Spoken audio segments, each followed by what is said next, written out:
छोटे मन से कोई बड़ा नहीं होता, टूटे मन से कोई खड़ा नहीं होता। ये ऐसी पंक्तियां हैं जिसे कही जाते हैं कि कौनों के भी आत्मविश्वास को बढ़ावे के लाने जरूरी है। और ये आत्मविश्वास को बढ़ावे की ज़रूरत मध्य प्रदेश के अशोकनगर जिला में भारतीय जनता पार्टी को बहुत है। काहे कि पिछली बार तो सुपड़ा साफ बहुत हो, 3 में से 3 की 3 सीटें चली गई थी भारतीय जनता पार्टी के हाथ से। ऊ के बाद उपचुनाव भाव और उपचुनाव में 2 सीटें वापस भी आईं और अब एक बार फिर से कठिन डगर है। काहे कि हम इस समय हैं चंदेरी में, इतने लगातार 2 बार से कांग्रेस के विधायक जीत रहे हैं। भारतीय जनता पार्टी के कार्यालय में हम पहुंचे, इतने एक बैठक चल रही थी, सो हमने सोची चलो भाजपा कार्यकर्ताओं से और उनके नेताओं से बात करें, क्योंकि भाजपा के जिलाध्यक्ष जी भी अशोकनगर जिला के थे मौजूद हैं। भाई साहब, इन पंक्तियों से कितनी सीख ले ली पिछले 5 साल में भाजपा ने अशोकनगर जिला में? ऐसी है भैया कि ये पंक्तियाँ भारतीय जनता पार्टी के आदर्श परम श्रद्धेय अटल बिहारी वाजपेयी जी की पंक्तियाँ हैं, जो पूरे भारत के मानस को जीतने का काम उन्होंने किया था। वो मानस को नहीं, मन मस्तिष्क को, सभी को। और भारतीय जनता पार्टी का कार्यकर्ता सदैव उनके दिखाए रास्ते पर चलने का प्रयास करता है। तो समाज में प्रत्येक व्यक्ति तक हम पहुँचें, हर व्यक्ति तक हमारी पहुँच हो, और जो समाज में अंतिम छोर पर खड़ा व्यक्ति, जिसको हम अंत्योदय कहते हैं, उस तक हम पहुँचें, उसकी आंख का आंसू हम पहुँच सकें, उसके लिए हम काम करते हैं। इसी दिशा में रात और दिन भारतीय जनता पार्टी काम कर रही है। पिछले 5 साल में बहुत सारी चीज़ें बदली। पहले अशोकनगर जिला में आप पूरी सीटें हारे, फिर सिंधिया जी के लोग आए, कांग्रेस और भाजपा मिक्स हो गई अचानक, पता ही नहीं चल रहा कोकी में है। ई के बाद फिर उपचुनाव आओ, फिर नगर पालिका के चुनाव आए। ये मतलब बहुत सारी चीज़ें बदली हैं पिछले 5 साल में राजनीतिक परिदृश्य में भाजपा के लाने। तो उनमें कितनी चुनौती आप मान रहे हो, कितनी प्लस मान रहे चीज़न को? पिछली बार यह सच्चाई है कि 3 में से हम 3 सीटें हार गए थे, लेकिन 2008 में 3 सीटें हम जीते थे। और जो भी इस बात का उदाहरण है कि अशोकनगर की जनता भारतीय जनता पार्टी के साथ हमेशा खड़ी रही थे। एक बात हम आपको ध्यान में लाना चाहते हैं कि अशोकनगर जिला में 4 ब्लॉक हैं, 4 जनपद हैं। चारों जनपद अध्यक्ष और चारों जनपद उपाध्यक्ष भारतीय जनता पार्टी की सदस्यता वाले हैं और हमारे कार्यकर्ता हैं। अशोकनगर जिला में 4 नगर परिषद हैं, चारों नगर परिषद पर भारतीय जनता पार्टी के नगर परिषद अध्यक्ष हैं और नगर परिषद उपाध्यक्ष हैं। 2 नगर पालिका हैं, जिसमें अशोकनगर में भाजपा का नगर पालिका अध्यक्ष भी हैं, उपाध्यक्ष भी हैं, और चंदेरी में नगर पालिका उपाध्यक्ष हैं। कहने का मतलब मेरा ये है कि 12 नगर निकाय, ग्रामीण निकाय में 11 भारतीय जनता पार्टी के पास हैं। इसलिए जा मानवो कहते भाजपा को कछु नहीं है। भाजपा ई चुनाव में सूद समेत अपना ब्याज वसूल कर है और कांग्रेस को हम 3 सीटन पे बड़े अंतराल से हरा है। किसान मोर्चा के जिलाध्यक्ष जी भी हमारे संग हैं। भाई साहब, किसान कर्ज माफ़ी, फिर किसान ब्याज माफ़ी, कई सारी योजना चली। एक बार फिर से धीरे धीरे कल मंदसौर में जो है कमलनाथ पहुंचे थे, फिर से किसानों की तरफ भी शिफ्ट हुई है चुनाव धीरे धीरे। अब तो लाडली बहना चल रहा, सो महिलाओं को मुद्दा चल रहा, लेकिन किसानों पे भी आए। तो भाजपा जो कर्ज माफ़ी की बात कमलनाथ सरकार के दौरान भई थी, उन मुद्दों को कैसे ले जा पा रही? देखो, मैं आपको बता दूं, जो कमलनाथ की जो सरकार आई थी वो केवल झूठे वादों पर आई थी। आपने देखा होगा, जब राहुल गांधी उस समय आए थे, उन्होंने मंच से ये बोलते थे 1 से लेके हम 10 तक गिनती गिनेंगे और 10 दिन के अंदर कर्जा माफ़ कर देंगे, और कर्जा अगर माफ़ नहीं हुआ तो हम मुख्यमंत्री बदल देंगे। वो उस समय उन्होंने झूठे वादों के साथ सरकार लेके आए थे। ये जनता सब जान चुकी है। पूरे किसानों को डिफ़ाल्टर काम करने का अगर किसी ने काम किया, वो कमलनाथ की सरकार ने काम किया। आप देख रहे होंगे और प्रदेशों में भी कांग्रेस की सरकार है, भाभी वो कर्जा माफ़ नहीं कर पाए और झूठे वादे करके अभी कर्नाटक में सरकार बना ली, लेकिन भाभी विरोध प्रारंभ हो गया है। आप राजस्थान देख लें, छत्तीसगढ़ देख लें, हिमाचल प्रदेश देख लें, ना तो वो 500 रुपये में सिलेंडर दे रहे, ना वहाँ हमारी लाडली बहना के लिए 1500 रुपये का, यहाँ पे वो कह रहे हैं हम 1500 रुपये के फार्म भरवा रहे हैं और देंगे। वो अगर इतने सच्चे हैं तो वहाँ भी दें ना, दूसरे प्रदेशों में। हिमाचल में तो शुरू करी है उन्होंने।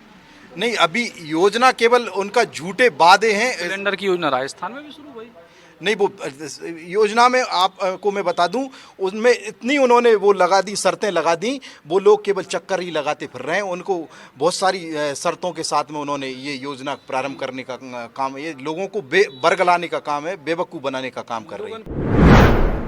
को बरकरार रही कांग्रेस। भाई जब जी तरीके से अपन जिला की बात करें या चंदेरी विधानसभा की बात करें, जो परिस्थितियां रहीं पिछले 10 साल में, आप कौन सी ऐसी परिस्थिति मानत कहते आपकी पार्टी नहीं जीत पाई? हमारी पार्टी देखा जाए तो 10 साल में विकास तो हर जगह किया, लेकिन यहाँ के जो लोकल के मतदाता हैं उस चीज़ को वो समझे नहीं। जैसे मैं बुनकर प्रकोष्ठ से हूँ, आज 300 रुपये 350 रुपये जो भी ट्रेनिंग सेंटर पे रंगाई पे या बुनाई पे या कढ़ाई पे जो भी जाता है उसे 45 दिन की ट्रेनिंग के साथ 350 रुपये पर डे दिया जाता है। और ऐसे ही उन्होंने और भी चीज़ों में दिया है, लेकिन इसके लिए जो जिम्मेदार लोग थे उन्होंने वो सही तरीके से बता नहीं पाए कि ये मध्य प्रदेश सरकार का है कि और किसी का है। मतलब जैसे जो बुनकरों की बड़ी बात आप कर रहे हो, जैसे हमारे हैंडलूम पार्क भी देख के आए, वो भी चल रहा है, सुविधाएं अच्छी दिख रही हैं, लेकिन एकदम बेरंग दिखाई दे रहा हो। ई के पीछे की क्या कमी आप? बेरंग इसलिए दिखाई दे रहा है कि उसमें जो रख रखाव की कमी है, उसके लिए हमने पत्र लिखा है, तो हो सकता है अगले महीने या 2-3 महीने में वो काम शुरू हो जाए। आपका मानना भाई जब चंदेरी में कमी कितने चूक गई पिछले 2 चुनाव में, अब ई बार कौन सी ऐसी मजबूती है जो बाहर जिससे सुधार हो जाए?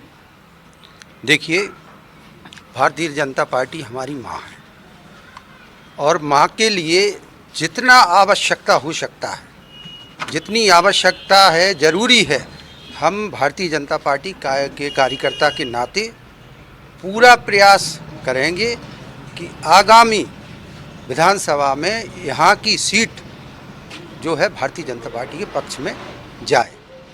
आप प्रयास करेंगे, और भी लोग हैं। भाई साहब ये बताओ, बड़ो कांग्रेसियन को आरोप है कि 100 बिस्तर के अस्पताल की घोषणा जो है पिछले 8-10 साल 12 साल से है, और ई के संग ही रेल की जो है हर बेर चुनाव के समय नक्शा बन के दीवारन पे टंग जात, लेकिन रेल भी को पतो नहीं है, अस्पताल 100 बिस्तर को है पतो नहीं है, ललितपुर जा रहा हो, मरीज कितने जा रहा हो। तो फिर बड़ी चीज़ें जो सरकार ने वादा करे या घोषणाएं करी उन वे पूरी नहीं हुई, तो कैसे चुनाव में जो आपको ऐसा क्या लग रहा, कौन सी ऐसी घोषणा है जो सरकार ने पूरी नहीं करी? भारतीय जनता पार्टी के कार्यकर्ताओं के लिए सबसे पहले भारत देश है, इसके बाद पार्टी है, और भारत में चारों तरफा विकास आप देख रहे हो। आज हमारे देश के प्रधानमंत्री मोदी जी ने जितनी भी योजनाएं लागू की हैं वे प्रॉपर तरीके से लागू हुई हैं, और उनका लाभ अंतिम छोड़ के व्यक्ति के लिए भी मिला है। आज हम चाहे वो शौचालय से ही शुरुआत की थी, साफ सफाई से मोदी जी ने शुरुआत की थी, जबकि कांग्रेस 50 साल इस देश में शासन किया, उन्होंने शौचालय तक नहीं बनवा पाए, आम आदमी की काजें। और फिर आप बात करो कि हमने विकास करे या हमने नहीं करे, तो ये सब बातें बेकार हैं, बेईमानी है। भारतीय जनता पार्टी के शासनकाल में विकास हुआ है, और उन विकास की योजनाएं जो भी सरकार ने चलाई हैं उसका लाभ भी प्रत्येक व्यक्ति के लिए मिला है। भाई जब जो मूल सवाल शायद नहीं समझ पाए भैया कि रेल लाइन और 100 बिस्तर को अस्पताल ई को लेके सरकार कई बार सक्रिय होते हैं, आपकी पार्टी के लोग भी मांग करते हैं, आगे भी बढ़ते हैं, लेकिन प्रगति काहे नहीं हो पाई? मैं बताऊं, मध्य प्रदेश के यशस्वी मुख्यमंत्री माननीय शिवराज सिंह जी चौहान ने 27 अगस्त 2017 को चंदेरी की जनता की मांग पे और हम सब कार्यकर्ताओं की मांग पे ये घोषणा की थी कि चंदेरी का जो अस्पताल है उसको अपग्रेड करके 30 बिस्तर से हम 100 बिस्तर का करेंगे। लेकिन उसके तत्काल बाद पिपरई तहसील हमसे अलग हो गई, करीब 83-85 गाँव हमसे अलग हो गए। तो जो जनसंख्या का मानक था वो उसके हिसाब से चंदेरी की जनसंख्या उतनी नहीं हो पाई कि हम अपना 100 बिस्तर का अस्पताल बनाएंगे, तब वो 100 से बाय 50 को कर दो। अब 50 बिस्तर का अस्पताल हमारा बनना है। चंदेरी एक बहुत ही क्रिटिकल जगह है, यहाँ पहाड़ पूरे में घिरे हुए हैं, दूसरे ASI जो आर्कियोलॉजिकल सर्वे ऑफ इंडिया उसके बहुत सारे मोनूमेंट्स हैं, और वन विभाग है। इसके कारण उचित स्थान भूमि नहीं थी हमारे पास। अब हमने प्रशासन के साथ कोऑर्डिनेट करके एक सही जगह का चयन कर लिया है, केवल टेंडर लगने की देर है। और मुझे पूरी उम्मीद है कि जून के इस महीने में टेंडर लग जाएगा, वो अगले 6 से 8 महीने में, साल भर का उसको वो मिलना है ठेकेदार को, 12 महीने के भीतर चंदेरी में सुसज्जित 50 बिस्तर का अस्पताल काम करना शुरू कर देगा। रही बात रेलवे की, तो रेलवे में भी माननीय सांसद जी ने प्रयास किए, हमारे पूर्ववर्ती जो हमारे राज्यसभा सांसद हैं आदरणीय सिंधिया जी, उनने भी पत्र लिखा और माननीय डॉक्टर KP यादव जी ने पत्र लिखा। पहले सर्वे जो हुआ था वो चंदेरी, ललितपुर, चंदेरी, पिपरई और पिपरई तक का था। अब उसको डाइवर्ट किया गया है ललितपुर, चंदेरी, उसके बाद ईसागढ़ और अशोकनगर। इससे अधिक लोगों का लाभ मिलेगा, अधिक क्षेत्र उससे मेन स्ट्रीम में आएगा, मुख्य धारा से जुड़ेगा और उसका सर्वे हो गया है। और मुझे उम्मीद है कि जल्द से जल्द चंदेरी में रेल लाइन का जो मार्ग है वो प्रशस्त होगा। और भी कछु लोग हैं भाई साहब, आपको क्या उम्मीद है कि चंदेरी विधानसभा में और अशोकनगर जिला में और पार्टी कैसा प्रदर्शन करे? चंदेरी विधानसभा में और अशोकनगर जिले में हम तीनों सीटें भारतीय जनता पार्टी में जीतेंगी। कांग्रेस का यहाँ सुपड़ा साफ हुआ।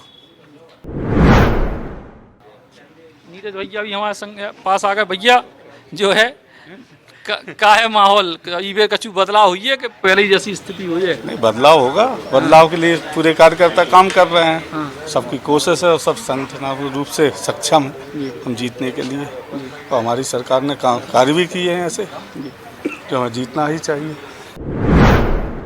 बताओ भैया, क्या है उम्मीद, कछु युवाओं की कछु उम्मीदें हैं? भाई से भरपूर उम्मीदें हैं हम युवाओं को। भारतीय जनता पार्टी से भरपूर उम्मीदें हैं। बहुत बढ़िया संगठन है हमारे पास, बहुत शानदार योजना है हमारी सरकार चला रही है। उसको अंतिम छोर के व्यक्ति तक ले जाने के लिए हम लोग प्रतिबद्ध हैं, दम से काम करेंगे।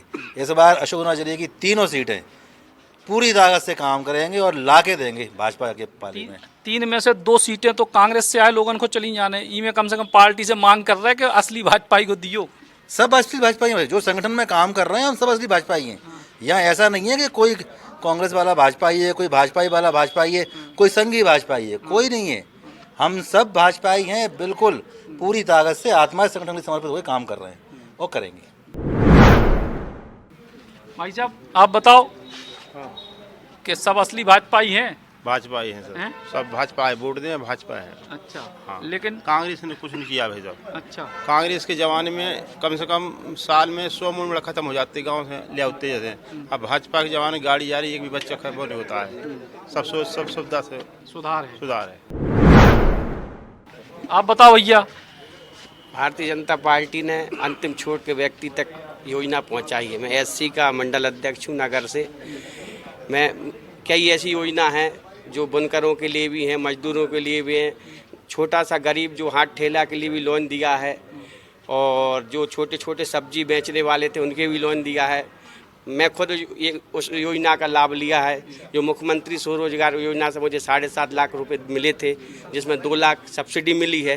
मेरे पे 20 लूम थे चंदेरी साड़ी के, आज 50 लूम चल रहे हैं। तो अंतिम छोर के व्यक्ति तक माननीय मुख्यमंत्री जी ने योजना का लाभ दिया है। हम सब भारतीय जनता पार्टी के कट्टर कार्यकर्ता हैं, पूरा सहयोग करेंगे। बस एक आखिरी सवाल आप ही से कि जो जैसे हमने कही कि 3 में से 2 सीटें तो चली जाने सिंधिया जी वाली भाजपा में, तो असली वाली भाजपा में चंदेरी में होइए कहते तो नहीं करूँ बाहर से? भारतीय जनता पार्टी में इस तरह का कोई वर्गीकरण नहीं है, वस्तुतः बिल्कुल नहीं है कि कौन असली है कौन नकली है। जिसने भी भारतीय जनता पार्टी की विचारधारा को स्वीकार करके भारतीय जनता पार्टी को अपनी मां मानकर भारतीय जनता पार्टी की सदस्यता स्वीकार की है, वो भाजपा का सदस्य है। और जिस कार्यकर्ता को पार्टी संगठन और हमारा संसदीय बोर्ड टिकट तय करेगा, अधिकृत प्रत्याशी घोषित करेगा, वो हमारा प्रत्याशी होगा और पूरी ताकत से प्राणपण से उसको हम भरपूर मेहनत करके जिताएंगे। तो भरपूर मेहनत करके जिताएंगे। कुल मिला के भारतीय जनता पार्टी को अशोकनगर जिला में जो प्रयास है कि पिछली बार जैसी हार मिली थी उससे सबक लेके उनमें काम करके मेहनत करके ये बेहतर परिणाम दे जाएं और ये पूरी की पूरे संसदीय क्षेत्र पे और ये जिला पे पूरे प्रदेश की नज़रें वैसे ही हैं मध्य प्रदेश के विधानसभा के चुनाव में। चंदेरी से सचिन चौधरी, बुंदेली बौछार के नाम। Eklavya University Damoh will guide you towards a bright future. 28 acres of lush green campus, largest campus of Bundelkhand, experienced and dedicated faculty. 50 future-ready courses taught in 12 different schools, separate courts and ground for sport, fully equipped lab and workshop, safe and fully equipped separate hostel for girls.